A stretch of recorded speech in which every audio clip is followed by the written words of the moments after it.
बाल राम कथा। आज पढ़ते हैं राम का वनगमन। राम का वनगमन। क्यों हुआ वनगमन? इसमें पढ़ते हैं कि किस प्रकार शुरू हुई ये नई बुरी घटना कैकेयी के कारण और दशरथ जी के लिए जीवन इतना कठिन हुआ कि उनके जीवन पर अब प्रश्न हो गया कि क्या दशरथ जी ठीक हो पाएंगे। कोप भवन में चारों तरफ किसी को कुछ सुनाई तो नहीं दे रहा था, बस ये बातें हो रही थी दशरथ जी और कैकेयी के बीच में। कैकेयी के मन में जिद था, बुराई थी, हालांकि उनके मन में पहले बुराई नहीं थी। मंथरा के साथ रहने का ये नया असर हुआ जो बुरा हुआ। दशरथ जी के लिए मृत्यु की घटना करीब आने लगी है, ऐसी घटना हो गई। कैकेयी ने स्पष्ट रूप में दशरथ जी को ये कह दिया कि विचार आपका है, सोच लीजिए, 2 वरदान देंगे या हार करेंगे। अगर आपको इस चीज़ का घमंड है तो ठीक है, मत दीजिए। अगर आपको आता ही नहीं तो आपकी मर्जी। 2 वरदान देने की बात कही थी आपने और मैं वो चाहती हूँ। कैकेयी की ये बात पूरे नगर में अभी तक किसी को खबर नहीं पड़ी, लेकिन दशरथ की दशा देखकर आ रहा था कि अब अयोध्या में होगा क्या? क्या होगा अयोध्या में? कहाँ तो अभी महल में राम का राज्याभिषेक की बात हो रही थी और यहाँ ये हाल है। ऐसी स्थिति कैकेयी जी ने अपनी बात को कहने के लिए बस एक ही बात कही कि मुझे मेरा कहा हुआ है शब्द 2 वरदान। फिर वहाँ पर काफ़ी देर हो गई, अब तक कोई अंदर आए ही नहीं। सुमंत जी को अपने मन में ये विचार आ रहे थे कि आखिर हुआ क्या है। उन्होंने गुरु वशिष्ठ जी के पास जाकर खबर की। वशिष्ठ जी वहीं पर घर में थे पर सोए नहीं थे, नींद नहीं आ रही थी। और महामंत्री सुमंत जी बहुत परेशान थे। क्या हो रहा है महल में? क्या हो रहा है? क्यों दशरथ जी अंदर हैं पर कुछ आवाज़ नहीं, कुछ बातें नहीं। तो उन्होंने मुनि वशिष्ठ जी ने उनकी बातों को सुना और उन्होंने कहा, वशिष्ठ जी ने कहा कि एक काम कीजिए, पहले आप महल में जाइए, दशरथ जी से मिलना है, वहाँ जाइए, पता चले कि आखिर किस बात की कलह हो रही है, किस बात के लिए इतनी ऐसी हालत हो रही है। ये बात कहने के बाद सुमंत राजभवन पहुँचे। वहाँ उन्होंने देखा कि महाराज दशरथ बिल्कुल कमज़ोर में ऐसे गिरे हुए से पलंग पर पड़े हैं। वो बैठे नहीं हैं। पलंग पे जैसे आराम से रहना, सुख साधन का भाव, वो सब कुछ नहीं था, सिर्फ कष्ट, सिर्फ दुख। कैकेयी ने कहा। अब सुमंत जी कुछ कहते, कुछ बोलते, उससे पहले ही कैकेयी जी ने अपनी आवाज़ सुना दी कि मंत्रीवर, आपसे एक काम है। आप महाराज बाहर निकलने से पूर्व, बाहर कौन? दशरथ जी के लिए कह रहे हैं कि दशरथ जी अब वापस लौट के बाद में आएंगे, पहले यहाँ पर राम को बुलाइए, उसके बाद आगे बात होगी। सुमंत जी की स्थिति ऐसी हो गई कि आखिर हुआ क्या? कैसी शंकाएं हैं, कैसे कष्ट हैं, क्या बात है, किस लिए है, पर बोल भी तो नहीं सकती क्योंकि कैकेयी जी ने तो अपनी आदेश दी है। तो दूसरी तरफ बातें हुई और ये बात के बाद राम को जब बुलाने के लिए कहा तो राम ने जैसे ही ये बात सुनी सुमंत जी के कि आपको दशरथ जी बुला रहे हैं, महाराज बुला रहे हैं, तो राम के मन में शंका आई, क्या बात है, पिताश्री को क्या कष्ट हुआ, मुझे बहुत चिंता हो रही है। राम और लक्ष्मण दोनों भाई वहाँ पहुँचे। सब कुछ शांत, लेकिन कुछ ऐसी स्थिति है जिससे सबके मन में एक अजीब सा सवाल उठ रहा था। राम और लक्ष्मण वहाँ पहुँचे। वहाँ पहुँचते ही जैसे ही राम ने दशरथ जी को देखा, अपने पिताजी को देखा, तो उसकी स्थिति बुरी होने लग गई कि पिताजी को हुआ क्या, आखिर कौन सी घटना हुई है, कौन कष्ट हुआ है, क्या तकलीफ हुई है। बिल्कुल घबरा गए राम, लक्ष्मण जी भी, दोनों की। लेकिन उनकी बात को, वो दुख को लेकर चिंता कर ही रहे थे, कुछ बोलना ही चाहते थे, पिताश्री को आवाज़ दे रहे थे। उनके जवाब से पहले कैकेयी जी की आवाज़ आ गई और वो बोले बहुत स्पष्ट, यूँ कहें तो क्रोध में ही थे, और उन्होंने कहा कि कोई बात नहीं है, बस तुम्हारे पिताजी दशरथ जी ने मुझे 2 वरदान दिए थे बहुत पहले, आज मुझे उनकी ज़रूरत थी तो मैंने बात कही। अब दशरथ जी जाने और तुम्हारी मर्जी की बात, तुम जो चाहो राम। तो राम और लक्ष्मण दोनों इस तरह से हिल गए कि आखिर हो क्या गया, और प्रयास किया बार बार कि दशरथ जी को पूछने कि पिताश्री हुआ क्या, आप बताइए। पर कहने की बातें कम हुई और कैकेयी जी की बातें ज़्यादा हो गई। उन्होंने स्पष्ट रूप में अपने मन में सिर्फ ये बात कही कि मैंने जो कहा है राम वही चाहिए, बाकी तुम्हारी मर्जी, जो तुम चाहो और तुम्हारे पिताजी चाहें। 2 वरदान की कथा है। 2 वरदान की बात कैकेयी ने अपने शब्दों में कि किस तरह से भरत को राज्याभिषेक और राम को वनवास देना है। कैकेयी ने यही बात, ये 2 वरदान ऐसे संक्षेप और कठिन, ऐसे कड़े वाले शब्दों में बोल दिया कि बस मेरी तो ये मर्जी है, आगे तुम्हारी इच्छा राम।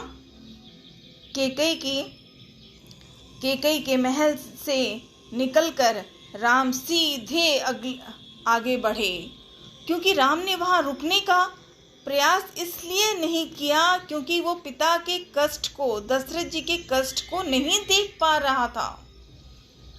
और दूसरी तरफ लक्ष्मण को क्रोध आ गया कि हो न हो भरत खुद अपने नाना के घर पे है और कैकेयी माँ ये कर रही है, मतलब कुछ चालाक है, इनकी ही ये नीति है। लेकिन राम ने इशारे से शांत करवाया और वहाँ से आगे बढ़े।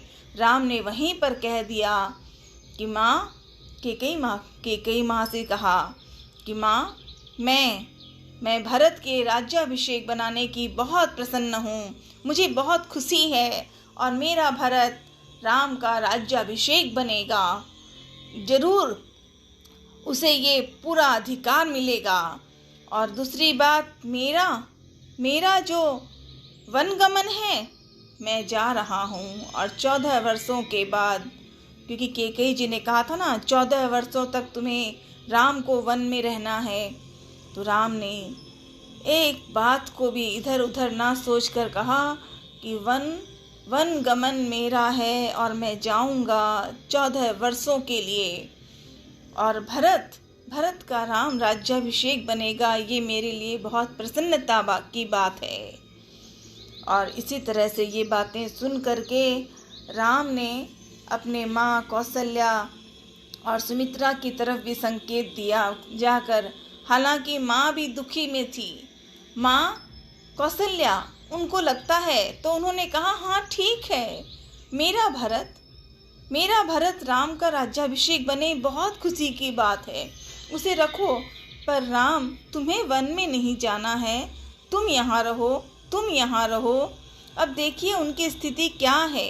माँ खुशी चाहती है कि भाई भरत खुश हो, चाहे कुछ और हो, राज्याभिषेक की बात है, ठीक है, पर मेरा पुत्र राम वो क्यों वन में जाए, वो क्यों जंगल में जाए। पर बात तो हो नहीं सकती, राम ने निश्चय कर लिया था।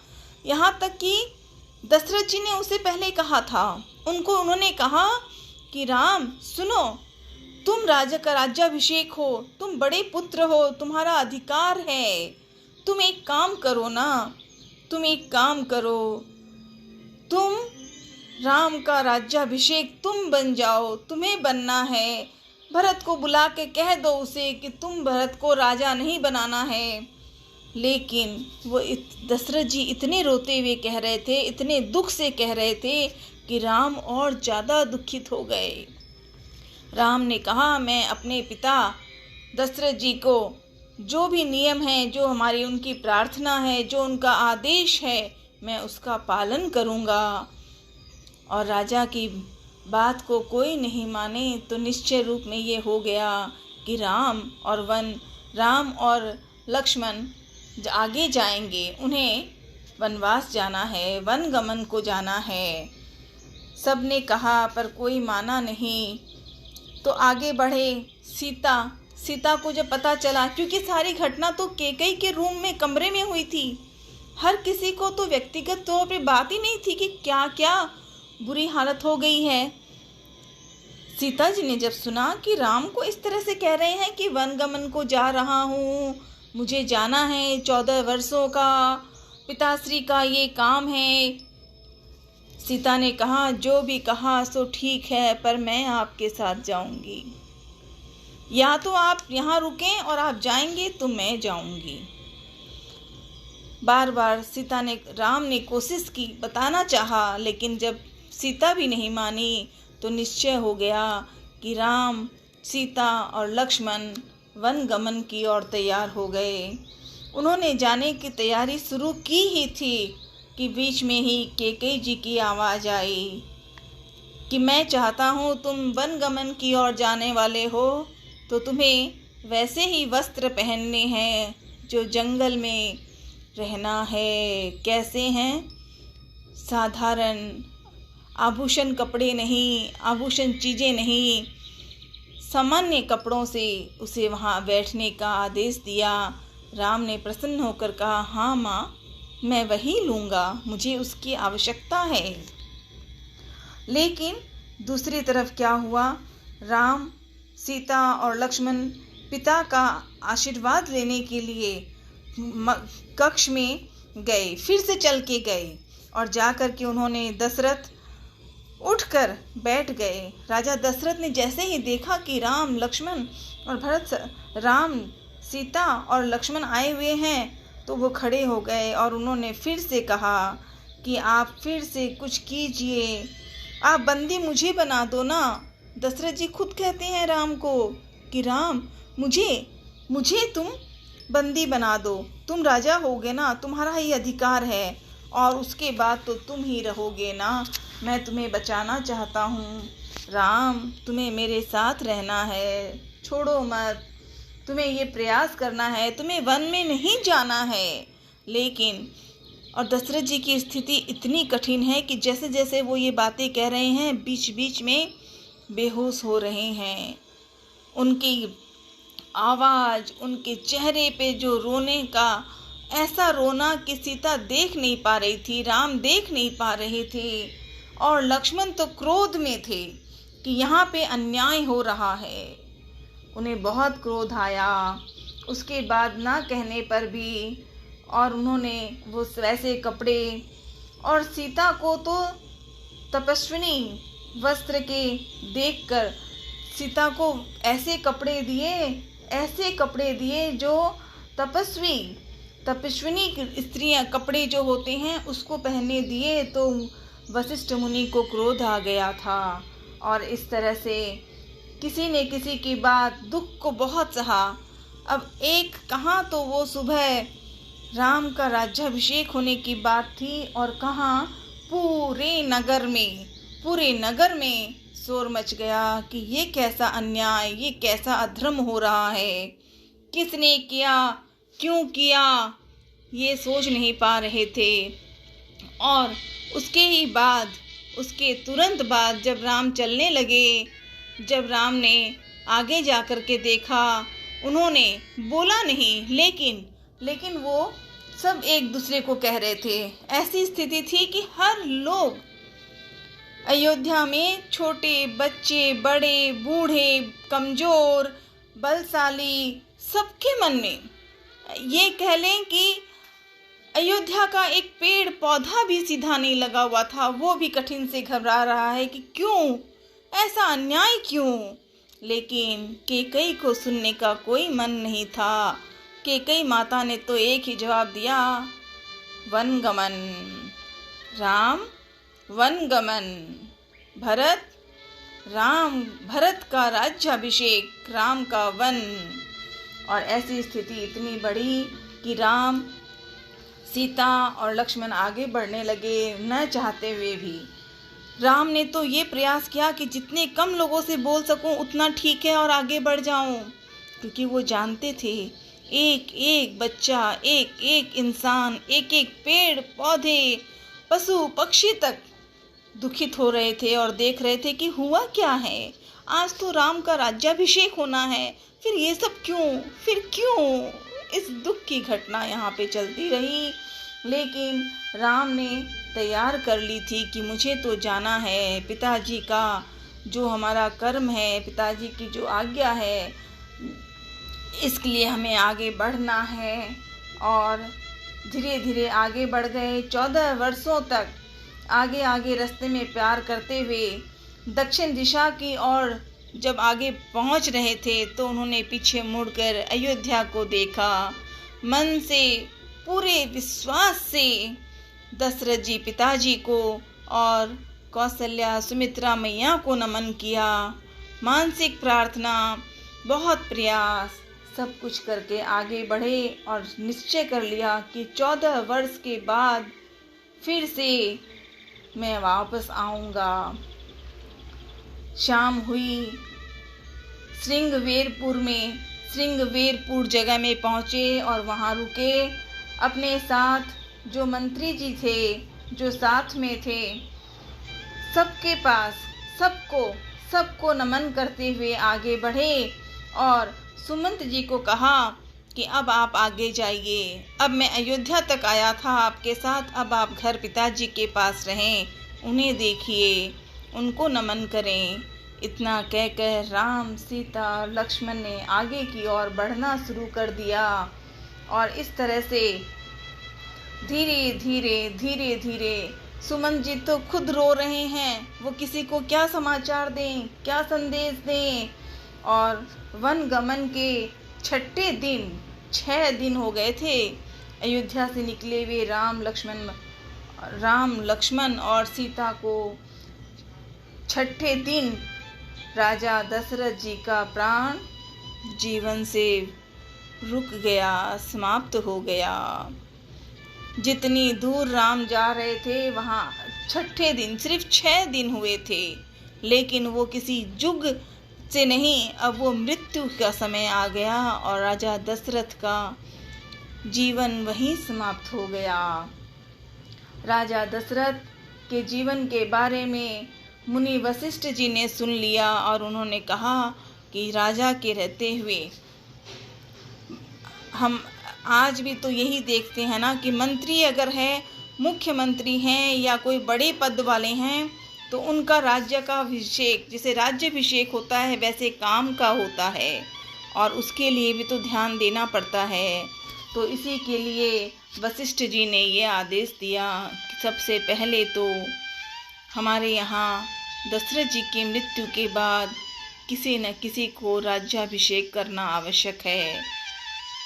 बिना आवाज़ किए भरत को बुलाने भेजो और फिर आगे करते हैं। ऐसी दुखद घटना आगे बढ़ी। भरत को अयोध्या की घटनाओं को बताए बिना तत्काल अयोध्या बुलाने की खबर दी गई। किसी ने भरत को ये नहीं कहा कि वहाँ क्या हुआ, ना तो वहाँ वनगमन की बात कही और ना ही दशरथ जी के वीरान की। यही यहाँ पे कथा थी। अगली कथा में और आगे देखते हैं कि क्या होता है अयोध्या नगरी में, जहाँ राजा दशरथ महाराज के जैसे राजा को पूरे गांव के लोग, महर के लोग, सभी लोग दशरथ को चाहते थे, प्रेम करते थे, और उससे ज़्यादा उतना ही प्रेम राम के साथ था। क्यों, कैसे उसके साथ ये दुर्घटना हुई? वो दुर्घटना कैसी थी? केकई की जो भाव थे नए रूप में, उसी के कारण ऐसी बुरी घटना हुई। अगली कथा में जरूर पढ़ेंगे। अभी तो राजा दशरथ जी के लिए प्रार्थना, नमन, उनके लिए ईश्वर से ऐसी प्रार्थना कि ऐसी घटना, ऐसी दुखद घटना क्यों हो जाती है पलक झपकते ही। जय श्री राम।